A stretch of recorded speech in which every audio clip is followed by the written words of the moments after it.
Bonjour, Nina Sig, je suis dermatologue au CHU d'Angers.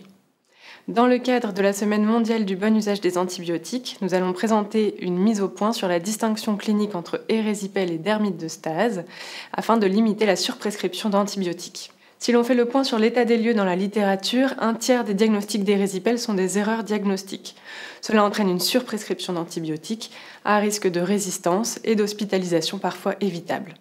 Les diagnostics différentiels les plus fréquents d'une grosse jambe rouge aiguë sont l'érésipèle, la dermite de Stase, la thrombose veineuse profonde et la dermite de contact. On va s'intéresser ici à l'érésipèle et à la dermite de Stase. La première différence fondamentale entre les deux est l'origine bactérienne de la dermohypodermite dans l'érésipèle, versus une origine inflammatoire dans la dermite de Stase.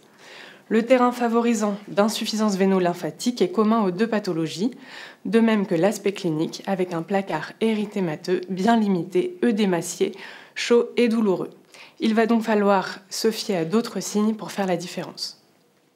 Si l'on prend l'érésipèle, le début est aigu avec des signes généraux associés à type de sensation de malaise, de fièvre élevée, et l'évolution peut se faire vers des décollements bulleux et du purpura, l'apparition d'adénopathie inguinale ou de traînées de lymphangite. A l'inverse, la dermite de Stase a un début plus progressif, sans signes généraux associés, en dehors d'un fébricule inférieur à 38 degrés, généralement bien toléré, et elle peut se voir de manière bilatérale, associée à des signes d'insuffisance veineuse marqués. On peut s'aider également des examens complémentaires pour faire la différence, notamment l'érésipèle est le seul qui donne un syndrome inflammatoire biologique important, et il n'y a pas d'intérêt des hémocultures ou du prélèvement bactériologique cutané pour le diagnostic. Le traitement est bien sûr opposé puisque l'érésipèle se traite par 7 jours d'antibiothérapie et la dermite de Stase par une compression veineuse adaptée. Enfin, l'évolution est importante puisque l'érésipèle va évoluer vers une apyrexie en 48-72 heures d'antibiothérapie adaptée avec une régression secondaire des signes cliniques et l'apparition d'une desquamation superficielle. La dermite de Stase, elle, va évoluer vers une dermite ocre. Voici des exemples cliniques avec de grosses jambes rouges, chaudes et douloureuses, de distinction clinique non aisée entre l'érésipèle et la dermite de Stase. On voit cependant une évolution bulleuse et hémorragique pour l'érésipèle et le caractère bilatéral pour la dermite de Stase. Attention à une situation clinique bien précise, la dermite de Stase post-érésipèle. Suite à l'infection cutanée des parties molles, un œdème inflammatoire se crée dans le derme et malgré une antibiothérapie adaptée, il peut persister un œdème inflammatoire de la jambe. C'est le cas chez cette patiente qui présente à J6 d'une antibiothérapie adaptée, une dermohypodermite inflammatoire, mais associée à des signes rassurants, une régression de la fièvre et du syndrome inflammatoire. Le message clé est donc le suivant. Si les critères suivants sont réunis, diminution du syndrome inflammatoire biologique, régression de la fièvre et diminution de la douleur, il ne faut pas prolonger les antibiotiques plus de 7 jours, malgré l'aspect inflammatoire persistant du membre inférieur, et il faut adapter la compression veineuse, ce qui n'était pas le cas chez cette patiente, comme vous pouvez le voir sur la photo du milieu. Concernant le choix de la contention veineuse, les recommandations de l'HAS 2010, dans le cadre de la dermite de Stase, préconisent l'utilisation de bandes sèches inélastiques ou à allongement court lors des poussées inflammatoires. Il y aura un relais au long cours par chaussette, bas-cuisse ou collant de classe 3 dans un deuxième temps. Il est important pendant la poussée de dermite de Stase de mettre des bandes de contention car l'œdème ne permet pas la mise en place des chaussettes de contention et des bas habituels. Le choix peut se faire entre ces deux produits, Comprilan ou Rosidalka, qui sont des bandes à allongement court remboursées. La pose d'une bande de contention n'est pour autant pas un geste anodin, car une mauvaise pose de bande de contention peut être le lit d'une souffrance cutanée, d'une mauvaise tolérance de la bande ou d'une mauvaise observance du patient. Voici 2 exemples avec, à gauche, une plaie ulcérée avec mise à nu du tendon, du fait du passage de la bande trop serrée à cet endroit-là.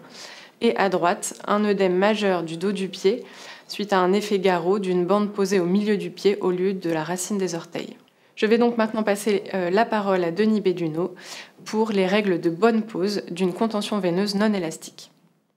Bonjour, Denis Béduneau, infirmier équipe mobile plaie du service de dermatologie CHU d'Angers. Nous allons donc vous présenter la pose d'une bande de contention inélastique.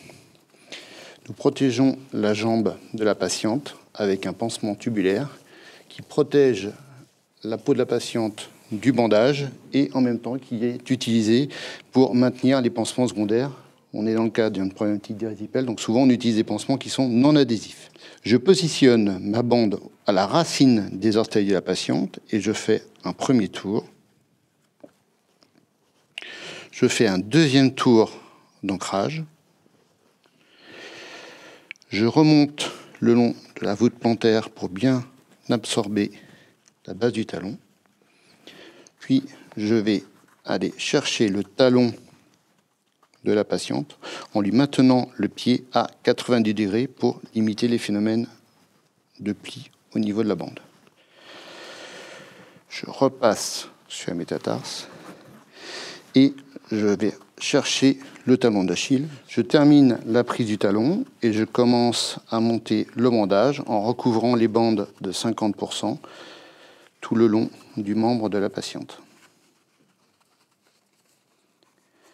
Et je monte la bande jusqu'à atteindre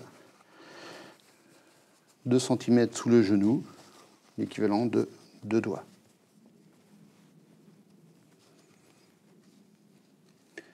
Coupier de genou, s'il vous plaît. Merci. Je fixe la bande avec des sparadraps. Et je viens recouvrir la bande avec le pansement tubulaire qui va améliorer la tenue.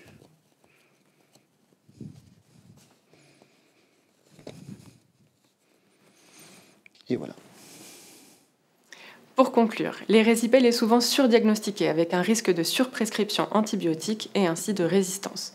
Il faut savoir reconnaître une dermite de stase, notamment post-érésipèle, pour pouvoir mettre en place de manière précoce une contention veineuse adaptée qui va limiter l'œdème et la prolongation inutile d'antibiotiques. Pour cela, il faut connaître les règles de bonne pose d'une bande de compression pour en limiter la iatrogénie. Merci de votre attention.